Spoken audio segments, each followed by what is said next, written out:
Turquía, la que fue uno de los 3 mayores y fantásticos imperios que el mundo haya visto jamás. Ahora el país une 2 continentes y se le conoce como la puerta de ambos. Las ruinas de su esplendoroso pasado se extienden junto a tiendas y hoteles modernos. Los edificios de influencia occidental ocultan el esplendor de un imperio que duró alrededor de 600 años. Un imperio que se basaba en la conquista y la expansión y que se conocía en aquel tiempo como el terror del mundo. El Imperio Otomano.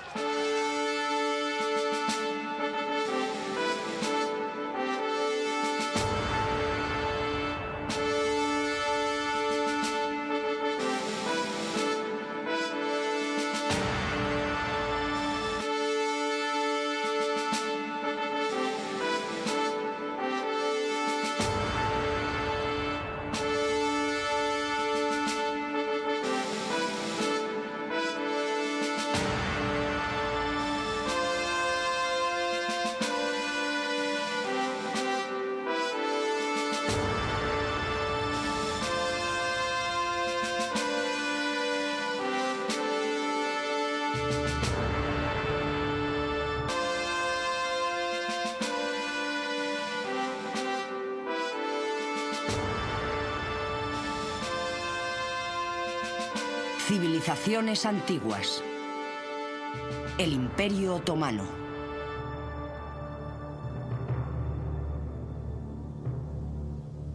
Los soberanos otomanos del Próximo Oriente dejaron un legado arquitectónico y cultural que perduraría tanto como el de romanos y griegos.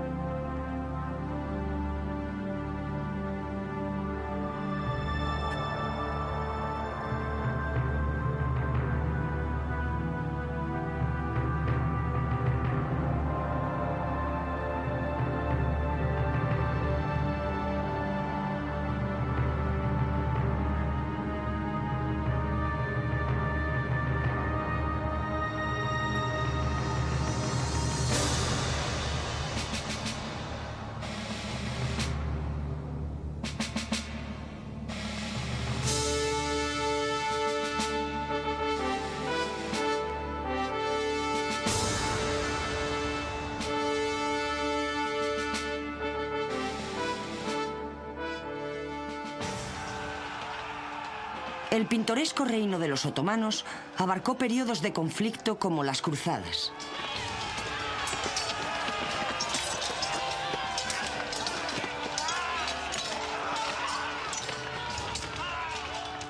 Las grandes migraciones de los turcos selyúcidas. El periodo de dominación sobre gran parte del mundo conocido y las grandes sublevaciones del siglo XIX.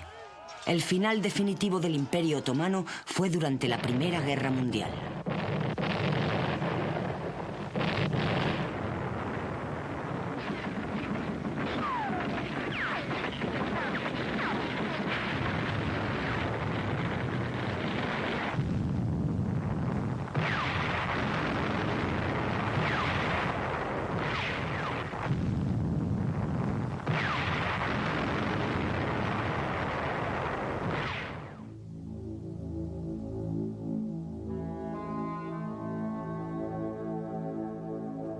Pero antes de que los pueblos otomanos alcanzaran importancia, existieron grandes civilizaciones en la región conocida hoy como Turquía.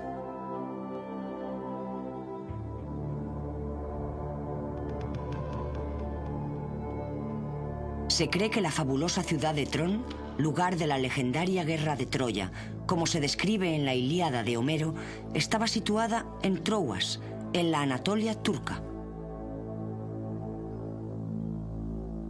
La región no está solo saturada de historias griegas, sino que mantiene fuertes lazos con la Roma imperial.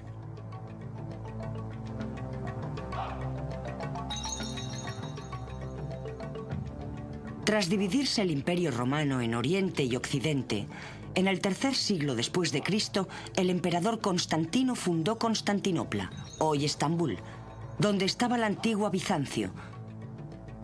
Y cuando Roma cayó en el año 476 después de Cristo, la ciudad heredó su hegemonía como capital del Imperio Bizantino.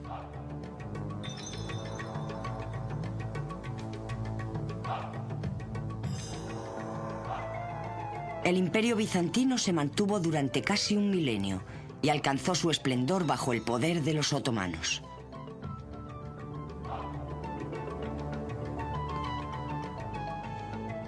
El Estado otomano fue fundado por Osmán I Gazi, que gobernó sobre un pequeño estado fronterizo en la Anatolia occidental durante el primer cuarto del siglo XIV.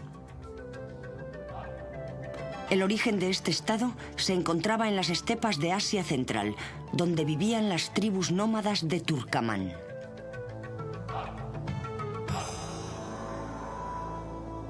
Entraron en la historia como refugiados, huyendo hacia Occidente para ocupar las tierras y adelantándose a las grandes migraciones de los mongoles. La tribu Kayí, que dio lugar al Imperio Otomano, era solo una de esas tribus guerreras que huían de Turquistán hacia Asia Menor, pero fue la que triunfaría y gobernaría sin interrupción durante los siguientes 600 años. El arquetipo clásico de formación era el de un estado gazi. Era un estado fundado y extendido por los gazis que luchaban por la fe islámica en las fronteras del mundo islámico y contra el cristianismo. Por otra parte, yo no diría que los otomanos creían en sí mismos, pero puede decirse con certeza que tenían la habilidad de aprovecharse de las divisiones de sus vecinos, especialmente en el periodo de formación, en los siglos XIV y XV. Al principio ocuparon una posición central. Por un lado, contra otros turcos a su retaguardia, y por otro lado, contra unos Balcanes política y socialmente fragmentados. Es decir, el mundo medieval balcánico. Conquistaron los Balcanes en el siglo XV, no en calidad de conquistadores musulmanes, sino como un grupo más de los que entraban en el gran juego de relaciones políticas de los Balcanes. Es un gran error mirar el pasado desde la perspectiva del siglo XX. Por un lado los otomanos y los turcos, y los serbios y los gobernantes bosnios por el otro. Los soberanos serbios de este periodo se emparentaron con la dinastía otomana, formaron alianzas con ellos para reforzar sus propias posiciones, pero al final fueron superados por mejores jugadores y elementos más potentes. Después de 1453 tenemos ya el clásico y casi universal imperio islámico formándose a sí mismo. La vida de estas tribus gazi se basaba en la guerra y en el pillaje. Y después de asaltar el importante centro musulmán de Bagdad, en el año 1055 después de Cristo, avanzaron por la Anatolia oriental, invadiendo territorios pertenecientes al poderoso imperio bizantino. A mediados del siglo XIII, Anatolia oriental estaba casi por completo en manos de los gazi turcos.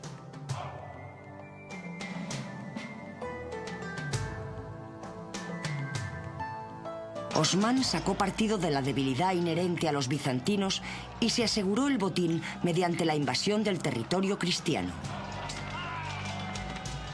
Otros gazis se unieron a él y su imperio creció. Las conquistas de Osmán en Anatolia fueron coronadas con la de la capital de la provincia, Bursa, por parte de su hijo Orhan. Esto supuso el control de los otomanos sobre los sistemas administrativos, financieros y militares bizantinos. Y así comenzó la tradición otomana de expandirse por la fuerza a costa de los estados cristianos.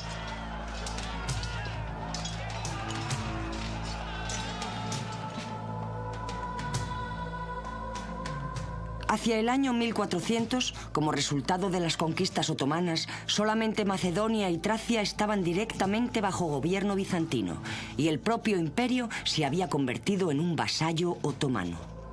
Todo lo que quedaba ahora era conquistar la capital, Constantinopla.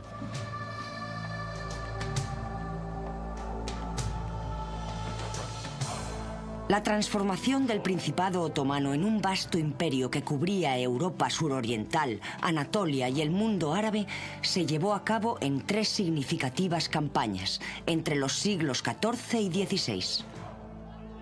La más importante de las cuales fue el saqueo de Constantinopla en 1453. Después del año 1453 ya tenemos el clásico y yo diría casi universal Imperio Islámico formándose a sí mismo, el cual tiene un equipo de fuerzas armadas brillantemente organizadas, basadas en una estructura institucional que las mantiene, un impuesto base igual a las exigencias que impone la máquina de guerra otomana y una serie de soberanos incomparablemente brillantes que iban sucediéndose a lo largo del final de la Edad de la Expansión, del final de la Edad Clásica, del final del siglo XVI. Después de que el éxito de las campañas se extendiera hasta el Danubio, el sultán Mehmed II, conocido más tarde como el Conquistador, dijo a sus ministros que el imperio nunca estaría seguro hasta que Constantinopla estuviera en manos otomanas. Procedió a la captura de la capital bizantina y le cambió el nombre por el de Estambul.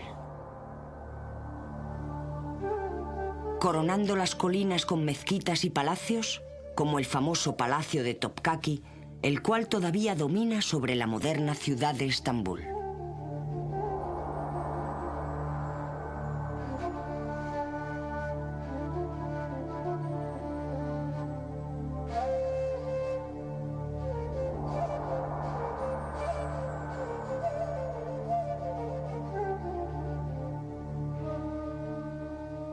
La captura por parte de los otomanos de la primera capital bizantina infundió terror y desconfianza a la Europa cristiana. El Islam tenía ahora un pie en Europa y otro en Asia. Las conquistas posteriores al siglo XVI significaron el avance del imperio en el territorio cristiano, hasta alcanzar su apogeo bajo Solimán el Magnífico. Los logros del Imperio Otomano fueron enormes. Poseían el ejército más organizado, equipado y eficiente de aquel tiempo, lo que les llevó a la expansión del Estado. Era el imperio más poderoso de su época. Para hacernos una idea de la extensión del imperio, hay que decir que gobernaron sobre toda la moderna Europa del Este, así como en Siria, Líbano, Egipto, Libia, Túnez y Argelia. Fue el imperio más grande y poderoso de su tiempo y consiguieron atemorizar el espíritu de la Europa cristiana. En tiempos de Solimán, el imperio en sí mismo era el estado más avanzado del mundo. Las ciudades eran grandes, tenían buen alcantarillado, bibliotecas, universidades, y el Estado estaba organizado. La burocracia era sólida y organizó con eficiencia una población de más de 20 millones de personas, lo cual era mucho para el siglo XVI. En el Imperio Otomano había muy pocas sublevaciones y era relativamente estable. La adición de las tierras árabes transformó el imperio, que pasó de ser un estado gazi a un califato islámico. Solimán llegó a ser conocido como el protector de las ciudades santas Medina y la Meca, y se le llamó Padasha, Shah de los Shahs. La flota turca estaba considerada como la más poderosa del Mediterráneo, rivalizando incluso con la armada veneciana.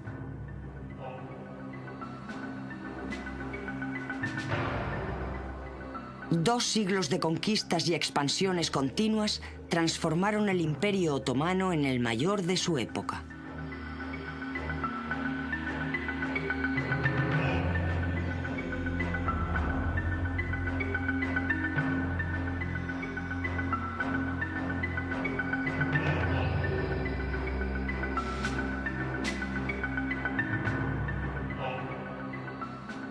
El ejército del sultán estaba bien equipado.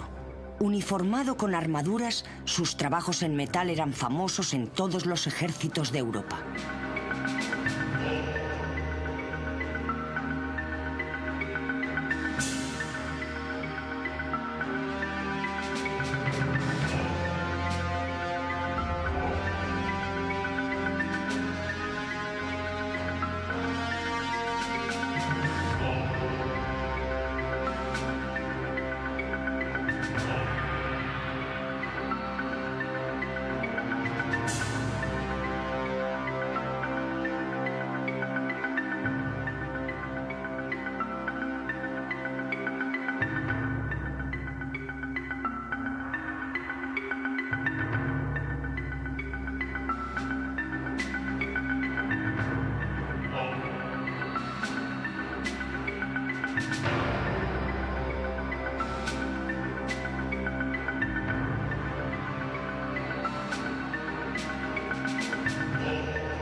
La sociedad del Imperio Otomano estaba firmemente subordinada al sultán, quien ostentaba el poder absoluto sobre los hombres y recursos del imperio. Toda la autoridad suprema residía en un solo hombre. La sucesión en el Imperio Otomano era inusual, ya que ésta no recaía necesariamente sobre el primogénito, sino que tal elección era una decisión divina.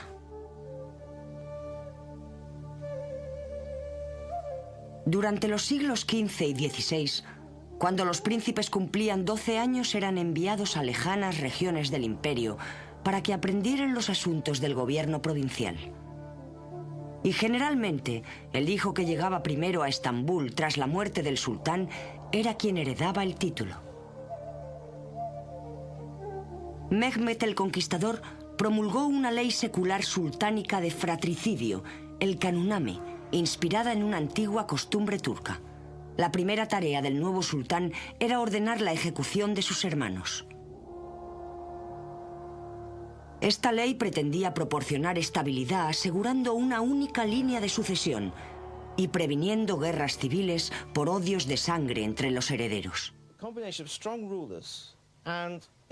La conjunción de gobernantes poderosos y de una fuerte infraestructura estatal en términos burocráticos, fuerzas militares y estructura social favoreció y armonizó con este modelo de fuertes gobernantes, modelo que es casi único en la historia de Oriente Medio y que estuvo vigente durante un larguísimo periodo de tiempo de 2 siglos y medio, es decir, desde la Alta Edad Media hasta principios de la Edad Moderna. Una vez entramos en la época de finales del siglo XVI, lo que podríamos llamar una época de sultanes débiles o incompetentes, entonces reaparece el patrón clásico.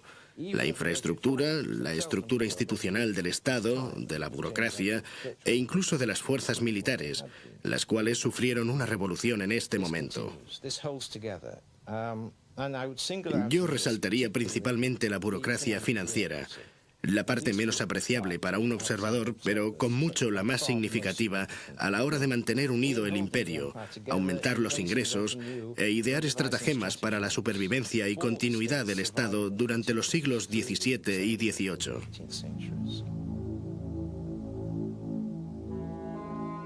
La sociedad otomana estaba dividida en clases claramente definidas.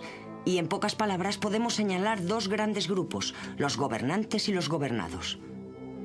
En terminología turca se les denomina los askari y los rea, lo que se traduce literalmente como los militares y los súbditos.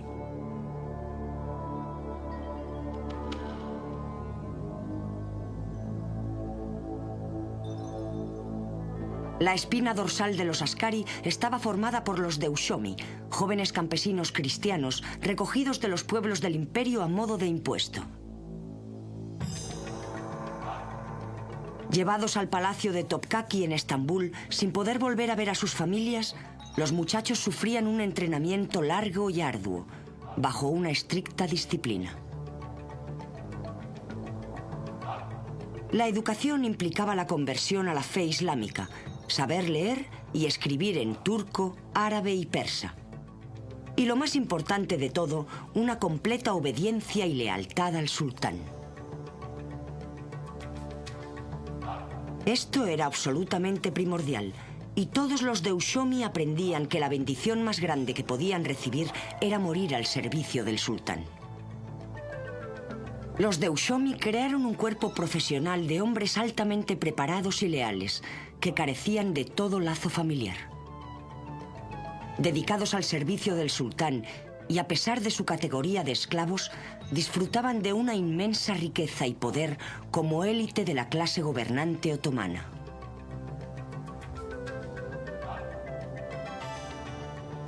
Se seleccionaba a los muchachos más brillantes y mejor dotados para el servicio en el interior del palacio del sultán, en lo que se llamaba su núcleo interno, y recibían un entrenamiento especial separados de los demás. Los mejores llegaban a constituir su séquito personal. Nunca eran más de 39, y este era el rango más alto al que un deushomi podría aspirar, además de poder llegar a ser el gran visir, que era elegido de entre estos 39 y que se convertía en la mano derecha del sultán. La mayoría de los Deushomi, de los que se reclutaban hasta 3000 a la vez, abandonaban los límites de palacio para desempeñar un servicio en el exterior y se convertían en instrumentos del gobierno provincial, los genízaros o guardia montada del sultán. Los genízaros, oficiales del ejército, fueron de vital importancia en la continua expansión del Imperio Otomano. En un principio se creó este cuerpo con los prisioneros de guerra del sultán, que habían sido capturados en la toma de Adrianópolis en 1369 y se convirtieron en la base del ejército otomano.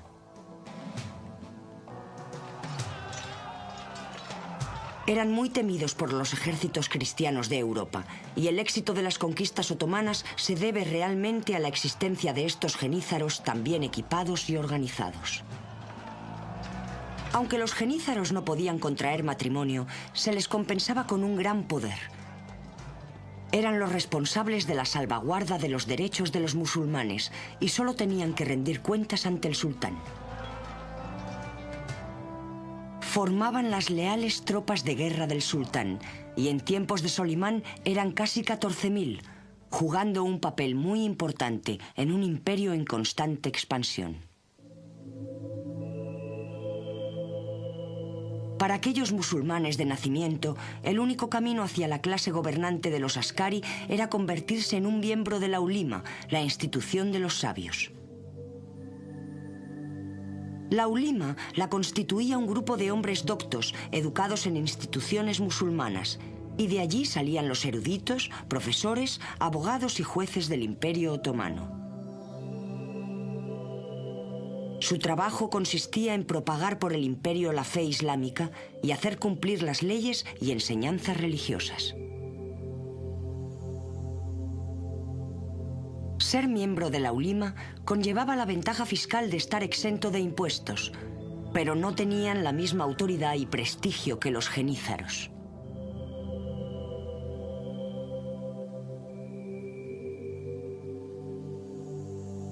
Por debajo de las clases gobernantes de los askari estaban los reea, el brazo productivo de la sociedad otomana, que mantenían con los impuestos a la aristocracia. Concretamente, los reea eran los musulmanes que pagaban los impuestos y eran despreciados por los askari. Generalmente eran campesinos pobres y analfabetos, que no podían jamás aspirar a estar entre los askari, y se pretendía que la distinción entre los dos fuera absoluta. Los askaris guardaban celosamente su posición privilegiada y contaban con el sultán para mantener la línea divisoria entre ellos y el resto de los súbditos. Así se separó claramente a los reea de los askari mediante leyes que regulaban su vestimenta y mediante la prohibición de que los reea montaran a caballo o llevaran espadas. Por debajo incluso de los reea estaban los zinis, quienes constituían la capa más baja de la sociedad otomana. Eran campesinos no musulmanes o nómadas errantes y económicamente estaban en mayor desventaja ya que soportaban impuestos adicionales. En la sociedad otomana, el Estado y el sultán eran lo más importante. La extensión del Islam era el asunto principal, así que no importaba quién era quién o de dónde venía, sino que lo importante era la utilidad de una persona para la continuación del Estado. Así que los miembros del ejército eran importantes porque defendían el imperio y lo extendían siempre más allá. Incluso el campesino era importante porque proporcionaba alimentos. No importaba que fuera simplemente un campesino, y no importaba la religión que uno tuviera, con tal de que no contraviniera directamente la fe musulmana. Las únicas personas que eran realmente despreciadas eran los gitanos y los nómadas, porque no proporcionaban absolutamente ninguna contribución al Estado o sociedad.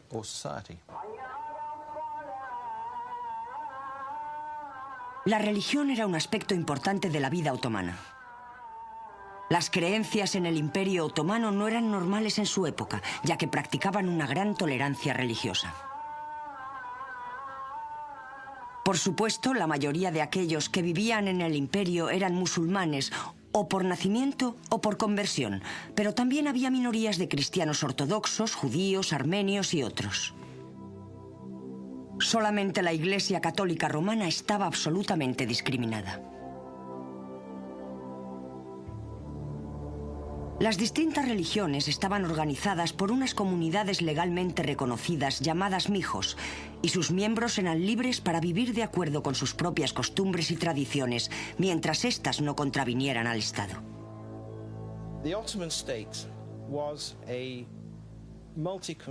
El Estado otomano era multiconfesional y multiétnico. La religión de la dinastía de la clase gobernante era el Islam, aunque en los inicios de la historia el Estado tendía a veces hacia la heterodoxia, la cual fue más tarde rechazada con firmeza. La población estaba totalmente mezclada. No hay duda de que en los primeros 150 años del imperio, la mayoría de la población no era musulmana, especialmente en los Balcanes. Más tarde, a través de la migración, la conversión y especialmente la conquista de las así llamadas provincias árabes, Egipto, Siria y más tarde Irak, la balanza se inclinaba mucho más hacia el componente musulmán del imperio, demográficamente hablando.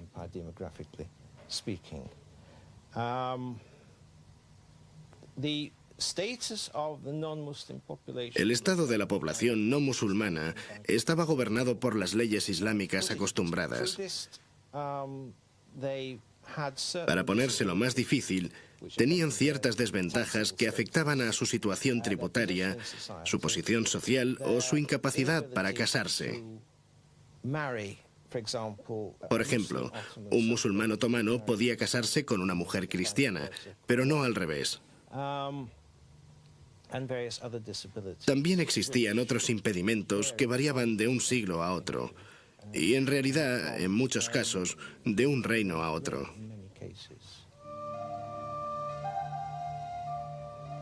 De todos modos, a pesar de esta indulgencia religiosa, la fe islámica estaba fielmente protegida en el imperio por la Sharia, la ley islámica sagrada. La Sharia era de capital importancia en el sistema de vida otomano y proporcionaba el único control del poder del sultán. Incluso la expansión del imperio dependía de la Sharia. El Corán establecía que tenían el derecho sagrado de extender el territorio musulmán por las tierras no musulmanas.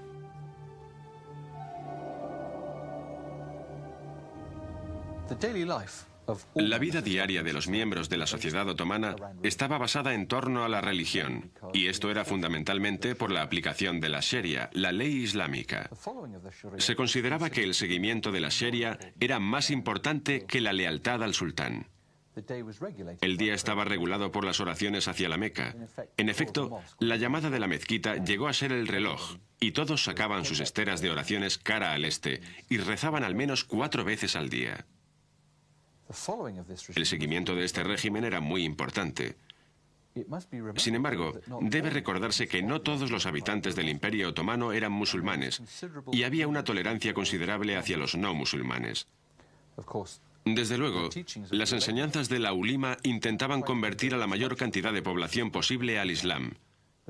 Pero los que deseaban permanecer fieles a su propia fe no eran perseguidos como lo eran en otros países de aquel tiempo.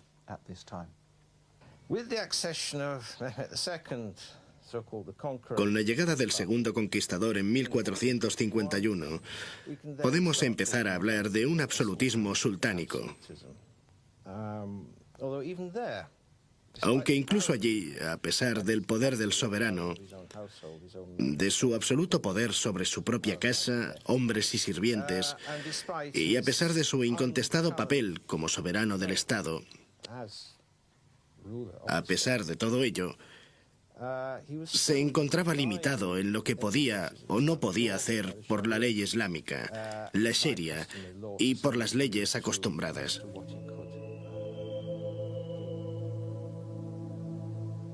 La vida familiar en el alto periodo turco, que abarcó desde 1453 hasta 1600, era sencilla. Había unas pocas familias poderosas, ya que no era una aristocracia hereditaria, y el jefe de la casa tenía autoridad absoluta sobre todas las generaciones bajo su techo, que podían ser 2 o 3.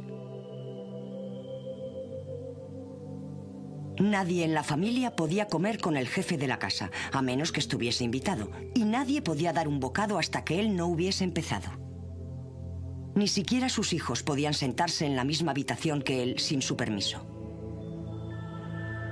Este respeto por los mayores era muy importante en la sociedad otomana, hasta el punto de que la desobediencia a los padres estaba considerada como un crimen similar al del asesinato o la deserción. La madre gobernaba sobre las mujeres de la familia y los hijos varones hasta su circuncisión, que generalmente era a los 7 años. Las mujeres eran figuras secundarias en la sociedad otomana, al igual que en todas partes de Europa en esa época. Se disuadía a las mujeres de salir de casa y si lo hacían debían regresar al atardecer. Corría a cargo de la madre el organizar la boda de su hijo varón. Los hijos varones eran muy deseados y la infertilidad en una mujer era lo peor que le podía suceder. La madre concertaba la boda de su hijo yendo a casa de la futura novia y si ella estaba de acuerdo, hablaba con la madre de la muchacha sobre el porvenir. Esta última raramente ponía alguna objeción, ya que se alegraba de poder casar a su hija lo antes posible, puesto que era algo deseado desde el momento de su nacimiento. Las muchachas se casaban generalmente a los 12 años. Ni el novio ni la novia tenían nada que decir con respecto a con quién se iban a casar, y a menudo no se veían hasta después de una larga ceremonia matrimonial.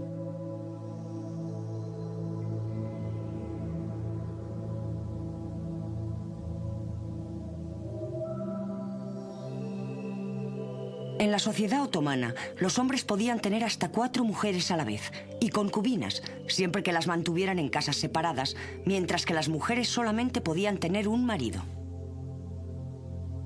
Del mismo modo, un hombre podía divorciarse de su mujer con el simple comentario: «Me divorcio de ti».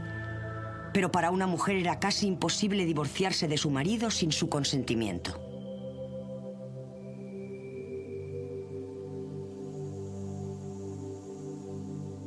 Los hombres del Imperio Otomano llevaban una vestimenta muy elaborada. Consistía en unos pantalones bombachos con una camisa y un dolmen, un fajín alrededor de la cintura. Y si era rico, un caftán con calcetines de piel, zapatillas y un turbante. La barba no era obligatoria, pero la mayoría de los hombres de aquel tiempo la llevaban.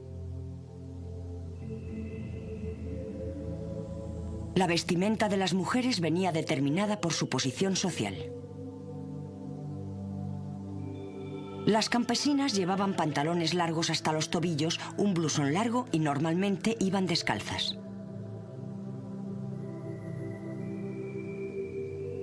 Las mujeres de un nivel más alto llevaban vestidos más elaborados, a base de pantalones cubiertos con un blusón de gasa ribeteado con bordados, un chaleco abotonado ceñido con mangas largas y un caftán largo y cerrado en los tobillos, sujeto con un cinturón. Las mujeres llevaban tantas joyas como les era posible, generalmente todo lo que poseían, y las pobres llevaban monedas de oro en sus pañuelos, lo que representaba toda la riqueza de la familia. El comercio era extremadamente importante para el Imperio Otomano. En primer lugar, creo que sería correcto decir que el Imperio Otomano, tal y como se desarrolló, llegó a ser una economía de mando. Los precios se fijaban desde el poder central.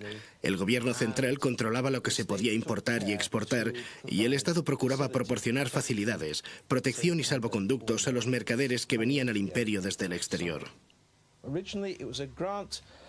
Al principio, lo que fue una concesión de privilegios por parte del sultán hacia lo que se consideraba como elementos externos más débiles e inferiores, fue lo que introdujo mercancías necesarias para el comercio, por ejemplo, plomo y estaño de Inglaterra, que eran muy valiosos para los otomanos como munición para la guerra que mantenían en Europa Central.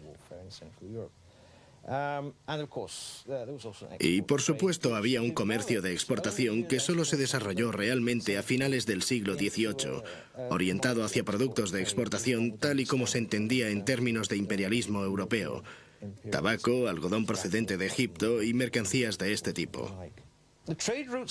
Las propias rutas comerciales eran antiguas rutas preotomanas, y dentro del vasto imperio otomano, las principales rutas comerciales iban desde Estambul, a través de Anatolia, hacia Persia y el lejano Oriente.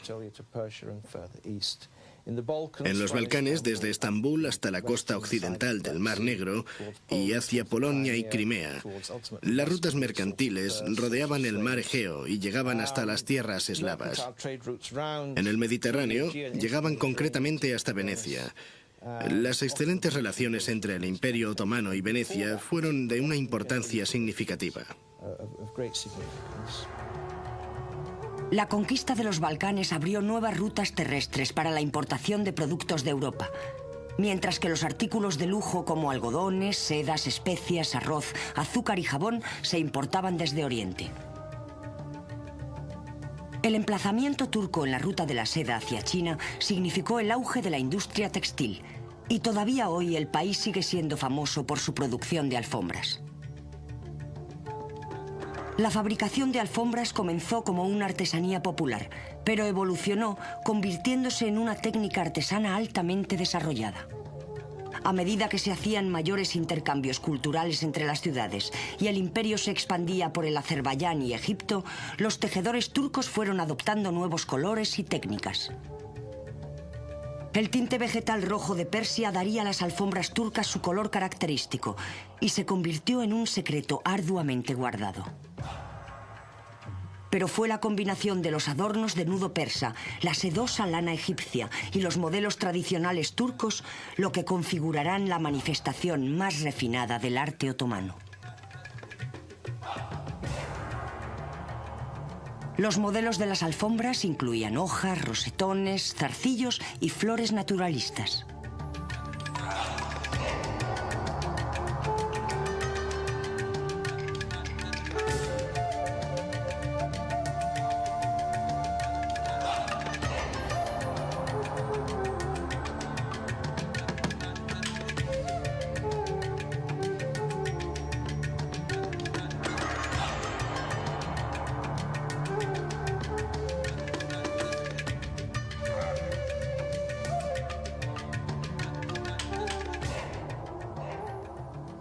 En todas las alfombras había un insignificante error deliberado.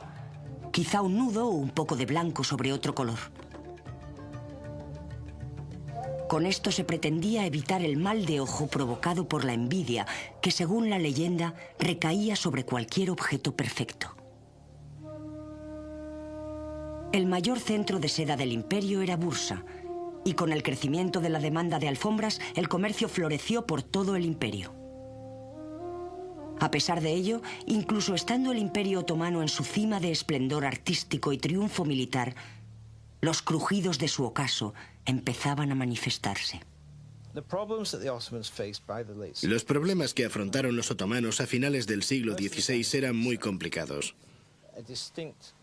En primer lugar, para la propia dinastía.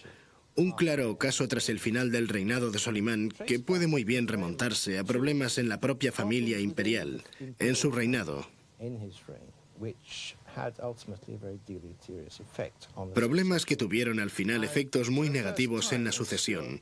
Y por primera vez los hijos más capacitados del sultán no estaban en situación de competir por el trono cuando él muriera.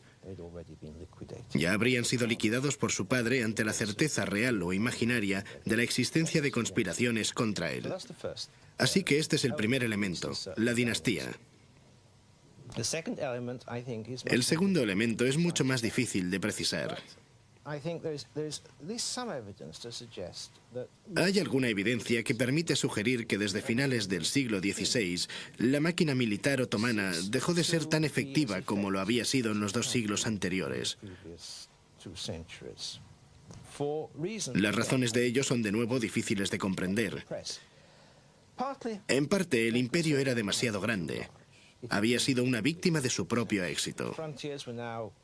Sus fronteras estaban ahora frente a Persia, en el Mar Rojo, en el Golfo Pérsico, frente al Sáhara en África y en el Mediterráneo frente a España. Ocurrió simplemente que, dadas las bases logísticas de comunicación, dada la duración del periodo de campañas y del modelo de mando de autoridad central en el imperio, dichas campañas se volvieron cada vez más caras y menos provechosas.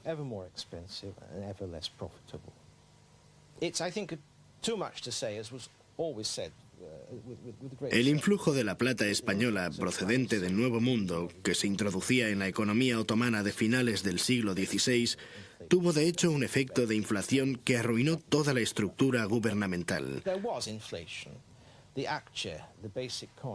El apture, la moneda básica de cambio, que había existido más o menos sin modificaciones de peso desde 1300 hasta 1566, empezó a depreciarse y rebajarse. La plata extranjera entró a raudales. Al final, el dólar alemán resultó un artículo de importación muy importante. La economía se colapsó, la moneda se depreció, los salarios de los oficiales tenían en efecto cada vez menos poder adquisitivo. Y de nuevo la estructura empezó a desmoronarse como resultado de todo ello. El Imperio Otomano empezó a perder esos elementos constitutivos que habían hecho de él algo único y aparentemente invulnerable. A medida que unas generaciones daban paso a otras, los elementos de la estructura clásica se iban disipando, se perdieron y olvidaron, hasta que al final la gente solo tenía memoria de lo que ellos creían que habían sido. La historia del Imperio Otomano a finales del siglo XVIII y en el siglo XIX es un intento por parte del imperio de reinventarse a sí mismo sobre una base muy diferente de lo que había sido. La dinastía continuó existiendo durante este periodo. Continuidad de la dinastía sí, continuidad de la institución por supuesto que no. Durante los siglos XIX y XX, los países de Europa Occidental comenzaron a desarrollarse con la revolución industrial. Desafortunadamente, el Imperio Otomano no avanzó en la misma proporción, quedándose atrás. Empezaron a importar productos manufacturados de Europa y sus propias industrias entraron en declive. A medida que los países europeos iban creciendo en poder, conquistaron la tierra que los otomanos les habían arrebatado. Y para finales del siglo XIX todo esto acabó en disputas sobre los Balcanes, en las que Turquía se vio involucrada. Incluso antes de la Primera Guerra Mundial, el daño causado al imperio era irreparable. La llegada del siglo XIX y la devastación de la Primera Guerra Mundial causaron el derrumbamiento del Imperio Otomano.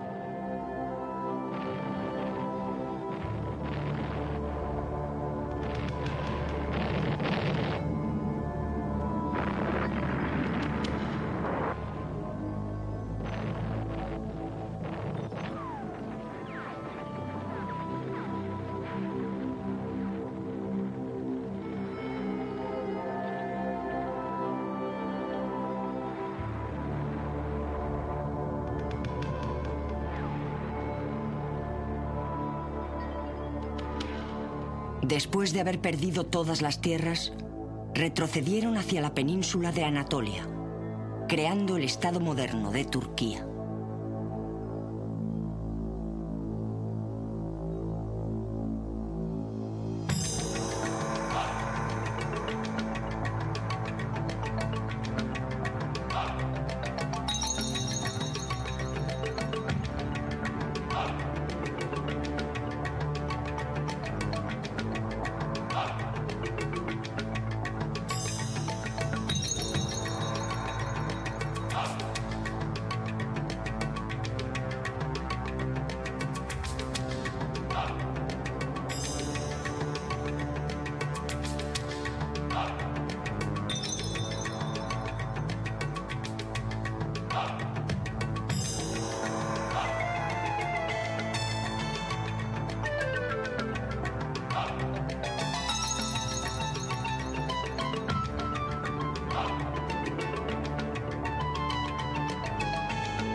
Civilizaciones antiguas. El Imperio Otomano.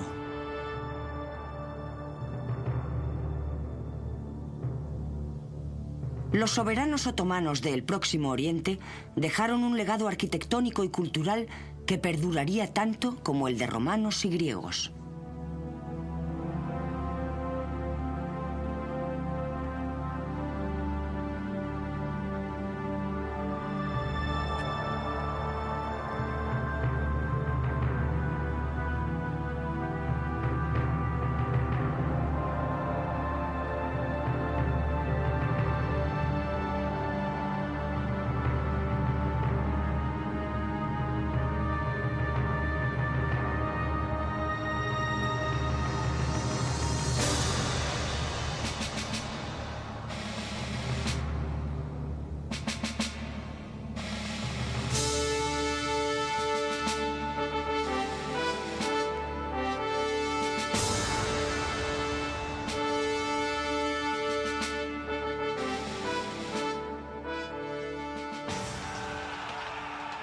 El pintoresco reino de los otomanos abarcó periodos de conflicto como las cruzadas.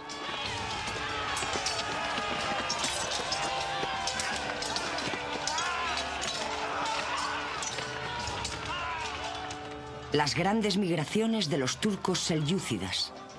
El periodo de dominación sobre gran parte del mundo conocido y las grandes sublevaciones del siglo XIX. El final definitivo del Imperio Otomano fue durante la Primera Guerra Mundial.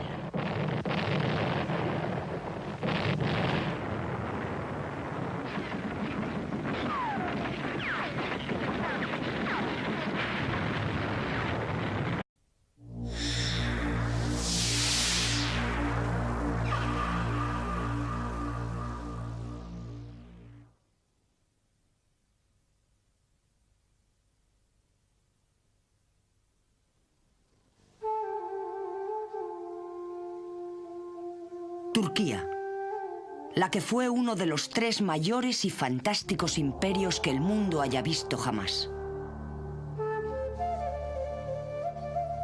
Ahora el país une 2 continentes y se le conoce como la puerta de ambos. Las ruinas de su esplendoroso pasado se extienden junto a tiendas y hoteles modernos. Los edificios de influencia occidental ocultan el esplendor de un imperio que duró alrededor de 600 años. Un imperio que se basaba en la conquista y la expansión.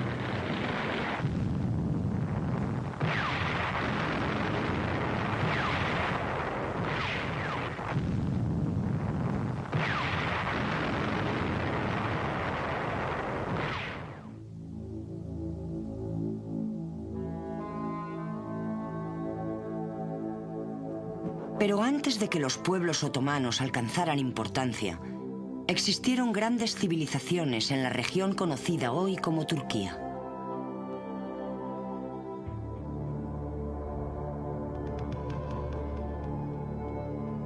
Se cree que la fabulosa ciudad de Tron, lugar de la legendaria guerra de Troya, como se describe en la Ilíada de Homero, estaba situada en Troas, en la Anatolia turca. La región no está solo saturada de historias griegas, sino que mantiene fuertes lazos con la Roma imperial. Expansión, y que se conocía en aquel tiempo como el terror del mundo. El Imperio Otomano.